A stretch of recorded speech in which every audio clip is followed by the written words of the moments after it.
હાય હાય હાય રે કોર્પોરેશન હાય હાય હાય રે કોર્પોરેશન હાય હાય હાય રે કોર્પોરેશન હાય હાય હાય રે હાય રે કોર્પોરેટર હાય હાય હાય રે કોર્પોરેટર હાય હાય હાય રે કોર્પોરેટર હાય હાય જીબીના કયો વિસ્તાર છે, શું સમસ્યા છે, કેટલા સમયથી આ સમસ્યા છે?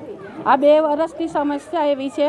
ફતેપુરા કોયલી ફળિયા રાણાવાસની પાછળ છે અને એક ભૂમિકાબેન અહીંયાના કોર્પોરેટર છે અને શ્વેતાબેન છે, પણ એ લોકો કોઈ ધ્યાન આપવા માંગતું નથી. કાલે કે છે ઓરગોડો કાઢવો છે તો કાઢી નાખો ઓરગોડો, અમને કંઈ પડેલી નથી અને તમારા જાતે પૈસા કાઢો અને તમારા જાતે લાઈન ક્લિયર કરો એવું કહે છે. ગંદુ પાણી આવે છે તો ગંદુ પાણી આવવા દો, અમે કશું જાણતા નથી એવું કહે છે.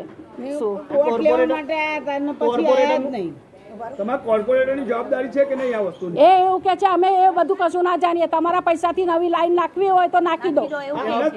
એમના દ્વારા કેવો જવાબ આપવામાં આવ્યો તમને ફોન પર વાત કરી ત્યારે? એમને આવું જ બોલ્યા હતા, ઓરગોડો કાઢવો છે તો કાઢી નાખો, અમને કંઈ પડેલી નથી એ એવું કહેતા હતા. જે કરવું એ કરો એવું બોલતા હતા.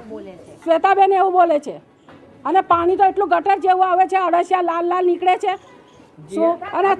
કોર્પોરેટરનો આવો અભદ્ર વ્યવહાર જોઈને તમને એવું લાગે છે કે કોર્પોરેશનમાં આગળના ઉચ્ચ અધિકારીઓને વાત હા તો આગળ જવાનો વિચાર જ છે હવે એમનાથી. એ લોકો બહુ ચગી ગયા છે ધીરે ધીરે, બીજું કશું તો છે નહીં. સબસ્ક્રાઇબ કરો ફેક્ટ ફંડ ન્યૂઝ ચેનલને અને YouTube ઉપર બેલ આઇકન દબાવી સમાચારોની તમામ અપડેટ મેળવો.